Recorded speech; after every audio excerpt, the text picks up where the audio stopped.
I learned this lesson the hard way. The market doesn't punish ignorance. It punishes confidence without discipline. I'm talking to you trader to trader.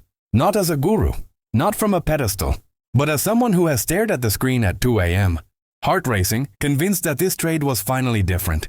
Jesse Livermore once said speculation is the most fascinating game in the world. But it's not a game for the emotionally unfit. And what most traders never realize is why wealth stays hidden, even from intelligent people. This story isn't about indicators.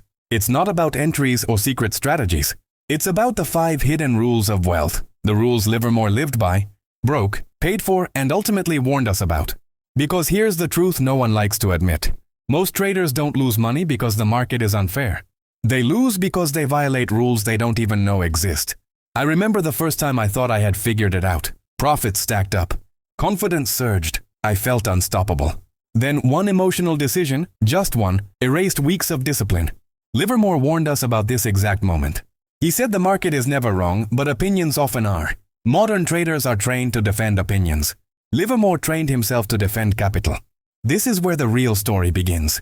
Not with money, but with psychology. Real, lasting wealth doesn't come from being right more often. It comes from surviving long enough for your edge to matter. Livermore understood this before algorithms, before social media, before instant gratification poisoned trader expectations. He knew the market exposes character faster than skill. That's why so many traders touch success and then lose it. Let me ask you something. When you lose money, do you blame the market or do you blame yourself? Comment below what destroys traders more, bad strategy or bad self-control. In this documentary, I'm walking you through the psychological battlefield Livermore fought on and what he left behind for traders willing to listen. These 5 rules aren't written on charts. They're written in behavior, in patience, in restraint, in the discipline to do nothing when everyone else is panicking. This isn't motivation. This is psychological reality. And here's the tension you need to feel. If Jesse Livermore, one of the greatest speculators in history, struggled to follow his own rules, what chance does the average trader have without understanding them deeply? Each rule builds on the next. Each one forces you to confront a version of yourself you usually avoid. The impulsive one, the fearful one, the ego-driven one. Before we talk about wealth, we must face the enemy that looks back at you from the screen. The market didn't defeat me. I defeated myself long before the loss showed up on the chart. This is the part nobody warns you about. The paradox Jesse Livermore understood better than anyone. The market is not your greatest enemy. Your own reactions are. Every trade is a negotiation. Between logic and emotion, fear, greed, impatience, ego, all fighting for control at the same time. Livermore said speculation is hard mental labor. And the uncomfortable truth is this. You can have a perfect setup and still lose money if your emotional state is unstable. Markets don't reward intelligence. They reward emotional alignment with reality. I've lived this conflict. The setup is clean. The plan is clear.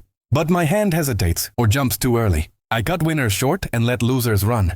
Not because the strategy failed, but because I needed emotional relief. Relief from uncertainty. Relief from boredom. Relief from being wrong. This is the market paradox. The emotions that push you into trading are the same. Emotions that sabotage performance. Be honest, how many losing trades were emotional decisions, disguised as analysis? Comment below. Which controls you more, fear or greed? Livermore believed the real money wasn't made in buying or selling. It was made in waiting. But waiting is torture for most traders. Silence feels like failure. No trade feels like missing out. So traders force action. They trade noise and call it opportunity. This inner conflict shows up quietly.